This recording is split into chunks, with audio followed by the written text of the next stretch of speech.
Թոփ 10 նյութերի ամփոփումը Եվրամեդիա 24-ի եթերում։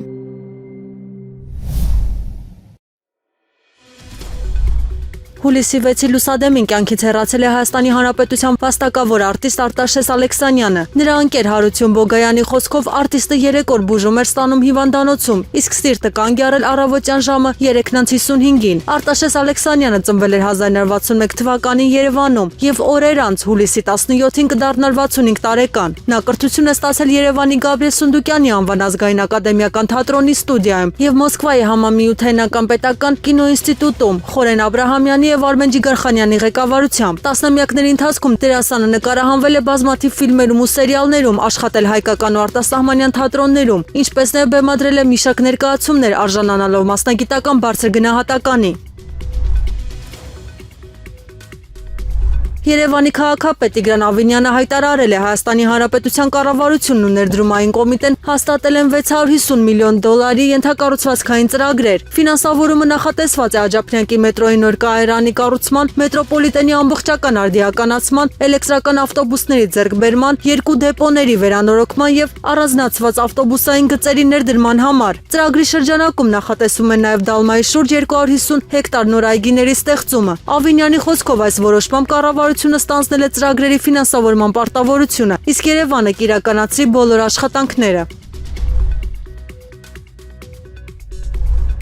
Էկոնոմիկայի նախարարությունը հայտարարել է 1 հեկտար եւ ավելի ջերմատնային տնտեսություններ ունեցող տնտեսվարողներին աջակցելու նոր ծրագրի մեկնարկի մասին։ Ծրագրում պետությունը սուբսիդավորելու է վարկերի տոկոսադրույքները, նպաստելով բանջարեղենի, հատապտուղների եւ ծաղիկների արտադրության շարունակականությանը։ Յուրաքանչյուր 1 հեկտար ջերմատան համար հնարավոր կլինի ստանալ մինչեւ 100 միլիոն դրամ վարկ, տարեկան մինչեւ 14% տոկոսադրույքով, որի 12%-ային կետը կվճարի պետությունը։ Վարկի մարման առավելագույն ժամկետը սահմանվել է մինչեւ 18 ամիս, իսկ մայր գումարի եւ սուբսիդավորվող տոկոսների համար նախատեսված է 12-ամյա արտոնյալ շրջան։ Դիմումները ֆինանսական կազմակերպություններին պետք է ներկայացվեն մինչեւ 2026-ի սեպտեմբերի 1-ը, իսկ լրացուցիչ տեղեկությունների համար գործելու է 8140 հեռախոսահամարը։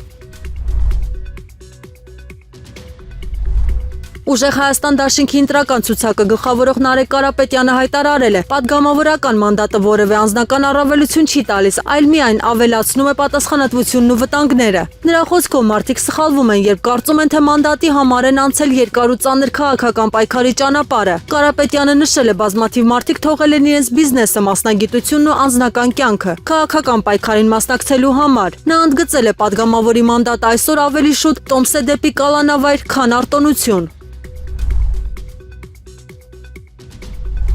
Հուլիսի 5-ի երեկոյան արտակարգ դեպք է տեղի ունեցել Երևանի հաղթանակամրջի վրա։ Ըստ ֆոտոլրագրող Գագիկ Շամշյանի, Երևանի քաղաքապետ Տիգրան Ավինյանը կամրջով անցնելիս նկատել է փրկարարների, պարեկների, շտապօգնության բժիշկների եւ համայնքային ոստիկանների, որոնք փորձում էին համոզել վտանգավոր եզրագիծը անցած տղամարդուն հրաժարվել ինքնասպանության փորձից։ Ավինյանը մոտեցել է քաղաքացուն եւ կարճ զրույցից հետո կարողացել է համոզել նրան վերադառնալ անվտանգ հատված։ Դրանից հետո տղամարդուն ուղեկցել են շտապօգնության ավտոմեքենա, անհրաժեշտ բժշկական օգնություն ցուցաբերելու համար։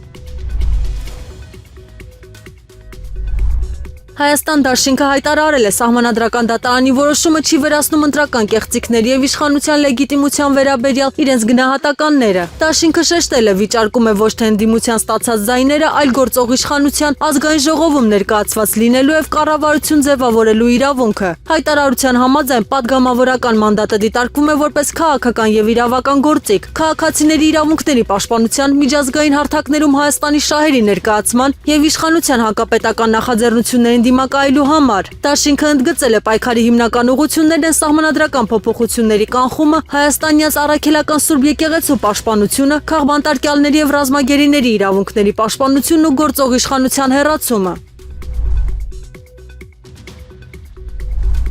Վարչապետ Նիկոլ Փաշինյանը աշխատանքային այցով մեկնել է Ռուսաստանի Դաշնություն։ Վարչապետի աշխատակազմի փոխանցմամբ նա Եկատերինբուրգում կմասնակցի Ինոպրոմ 2026 միջազգային արդյունաբերական ցուցահանդեսի շրջանակում անցկացվող Ինդուստրիա 360 արտադրություն առանց սահմանների թեմայով լիագումար նիստին։ Այցի ընթացքում նախատեսված է նաև Փաշինյանի հանդիպումը Ռուսաստանի Դաշնության կառավարության նախագահ Միխայիլ Միշուստինի հետ։ Քննարկումների առանցքում սպասվում են արդյունաբերական համագործակցության եւ տնտեսական փոխգործակցության հարցերը։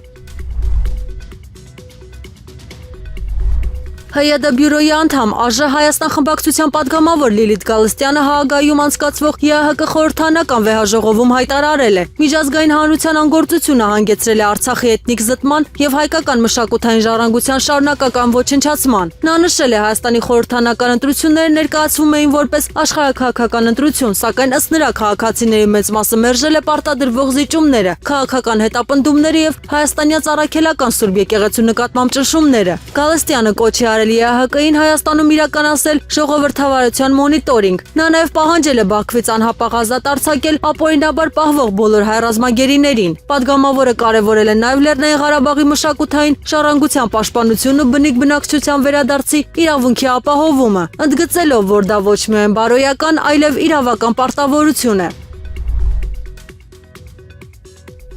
Քննչական կոմիտեն հաստատել է քրեական վարույթի շրջանակում իրականացվում են անհրաժեշտ քննչական եւ վարութային գործողություններ։ Գերատեսչությունից հայտնել են ավելի ուշ հանդես կգան պաշտոնական հաղորդագրությամբ, ներկայացնելով գործի մանրամասները։ Ավելի վաղ Բարգավաճ Հայաստան կուսակցության առաջնորդ Գագիկ Ծառուկյանի խոսնակ Իվետա Տոնոյանը տեղեկացրել էր. իրավապահները խուզարկություն են իրականացնում Ծառուկյանի բնակավայրում։ Այս պահին քննչական կոմիտեի գործի բովանդակության վերաբերյալ այլ տեղեկատվություն չի հրապարակվել։